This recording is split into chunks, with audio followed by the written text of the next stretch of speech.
Walking or running for fat loss, this or that. నడకలో fat oxidation జరుగుతుంది, fat స్టోర్స్లోంచి energy use up చేసుకోవటం.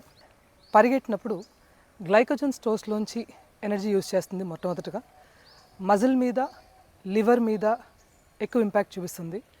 So run చేసినప్పుడు మనకి వ్యాయామాలని అంటే స్ట్రెంగ్త్ ట్రైనింగ్ని, వెయిట్ ట్రైనింగ్ని, ఇలాంటి వాటిని మిస్ చేసి కాంపౌండ్ ఎక్సర్సైజుల్ని చేయకుండా, ఈ కండిషనింగ్ లేకుండా ఎప్పుడైతే రన్నింగ్ మీదే మనం ఫిట్నెస్ కోసం ఆధారపడతామో తప్పకుండా there is muscle loss. And పరిగెట్టడం మూలాన క్యాలరీస్ ఎక్కువ బర్న్ అవుతాయి అనే ఒక్క రీజన్ పెట్టుకుని if you are running more you are at loss. అదే నడక ఫ్యాట్ ఆక్సిడేషన్ టెక్నిక్ని ఉపయోగిస్తుంది.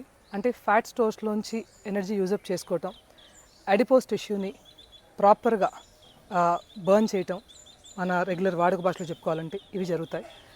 సో ఎక్సెసివ్ రన్నింగ్ వల్ల weight bearing joints and ligaments యొక్క వేర్ అండ్ టైర్ ఎక్కువ ఉంటుంది, హంగర్ క్రేవింగ్స్ పెరుగుతాయి.